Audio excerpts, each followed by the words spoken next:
Baik, pada kesempatan kali ini kita akan membahas tentang revolusi Perang Padri dalam mata kuliah Sejarah Minangkabau. Baik, kita akan perkenalan dahulu. Tak kenal maka tak sayang, dan tak sayang maka tak cinta. Perkenalkan, nama saya Feni Wandari dengan NIM 2011-02-0020 dengan dosen pengampu Bapak Muhammad Nasir, SSMA. Baik, pada kesempatan ini kita akan membahas tentang Perang Padri Gelombang 1, yang dimana ada keterlibatan Belanda, gencatan senjata, dan yang kedua adalah Perang Padri Gelombang kedua, dan yang ketiga adalah Perang Padri, dan yaitu poin-poinnya adalah perlawanan bersama, serangan ke Bonjol, pengampungan Bonjol, perundingan, tokoh-tokoh dalam Perang Padri, dan akhir dari Perang Padri. Yang pertama, Perang Padri Gelombang 1.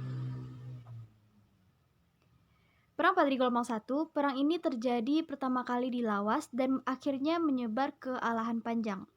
Perang antara kaum adat dan kaum ulama atau padri, yaitu perang ini belum melibatkan Belanda. Cuma perang ini adalah perang antara kaum adat dan kaum ulama atau kaum padri. Perang ini dipimpin oleh Datuk Bandaro, yaitu dari golongan padri atau ulama, melawan kaum adat yang dipimpin oleh Datuk Sati. Setelah meninggalnya Datuk Bandaro, digantikan oleh Tuanku Imam Bonjol dan dibantu oleh Tuanku Pasaman, Tuanku Nan Renceh, Tuanku Nan Cerdik, dan Tuanku Nan Gapuk. Keterlibatan Belanda. Pada 21 Februari 1821, kaum adat meminta bantuan Belanda di Padang. Serangan ini berhasil memukul mundur kaum Padri keluar dari Pegaruyung, dan Belanda membangun benteng di Batu Sangkar dengan nama Fort van der Capellen. Sedangkan pada kesempatan ini kaum Padri menyusun kekuatan dan bertahan di Lintau pada 13 April 1832.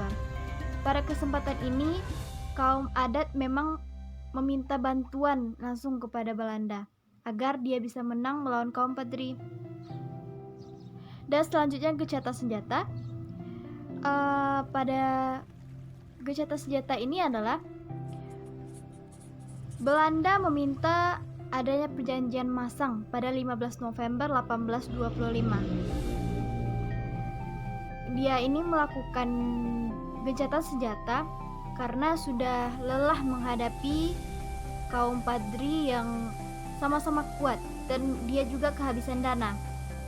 Dan pada masa ini terjadinya bersatunya kaum adat dan kaum ulama, dan mereka membuat plakat di puncak Pato Lintau dengan menimbulkan falsafah adat Basyani syarat dan syarat Basyani Kitabullah.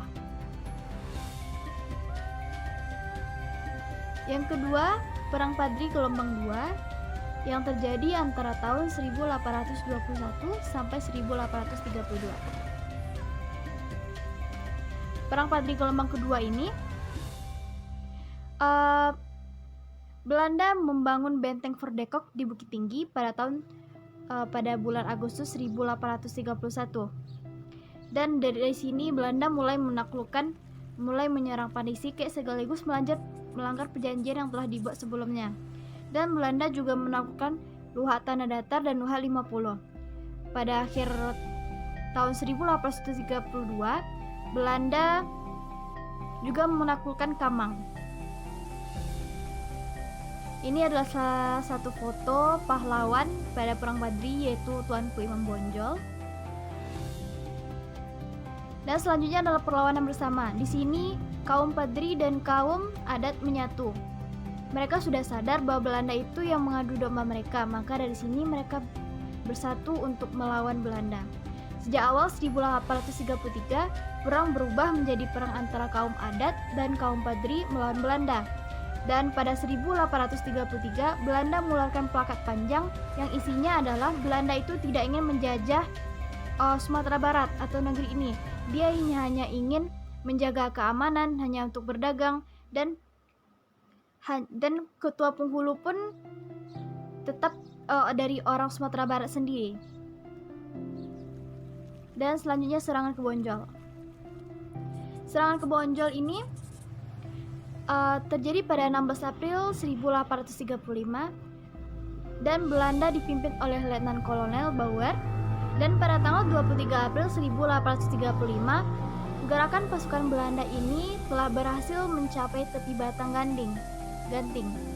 Tapi perjalanan Belanda di sini sangat lambat. Lebih dari sebulan mereka baru mencapai Alahan Panjang. Selanjutnya pengepungan di Bonjol. Pengepungan ini terjadi selama setahun. Pada tanggal 3 Desember 1836, pasukan Belanda kembali melakukan serangan besar-besaran terhadap benteng Bonjol sebagai usaha terakhir untuk penaklukan Bonjol. Serangan dahsyat ini mampu menjebol sebagian benteng Bonjol, dan juga ada beberapa keluarga Tuanku Imam Bonjol yang meninggal pada peristiwa ini. Tapi dengan kegigihan dan semangat juang yang tinggi, kaum Pedi kembali berhasil memporak-porandakan musuh, sehingga Belanda terusir dan terpaksa kembali keluar di benteng, dengan meninggalkan banyak sekali korban jiwa di masing-masing pihak. Perundingan. Di sini terjadi gencatan senjata selama 14 hari, dan dia meminta Tuanku Imam Bonjol untuk ke Palupuah, tetapi di sana dia berkhianat.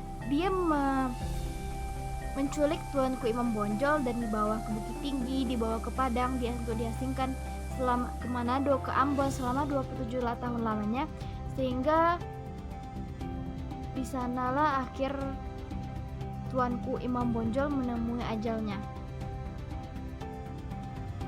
Dan akhir dari perang Padri ini adalah, meskipun pada tahun 1337 benteng Bonjol dapat dikuasai Belanda dan Tuanku Imam Bonjol berhasil ditipu dan ditangkap, tetapi peperangan tersebut masih berlanjut sampai akhirnya benteng terakhir kaum Padri di Dalu-Dalu di bawah pimpinan Tuanku Tambusai jatuh pada tahun 28 Desember 1838, dan Tuanku Tambusai terpaksa mundur dan bersama-sama sisa-sisa pengikutnya pindah ke Semenanjung Malaya.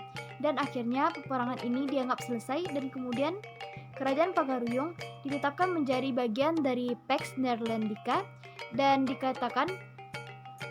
menyatakan wilayah Padang Zeebovenlanden berada di bawah penguasaan Belanda.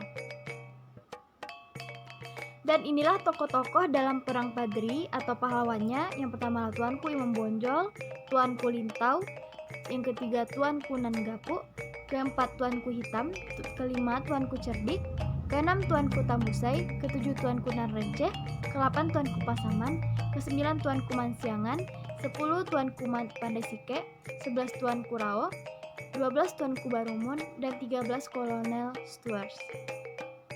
Terima kasih banyak atas perhatiannya. Wabillahi taufiq wal hidayah. Wassalamualaikum warahmatullahi wabarakatuh.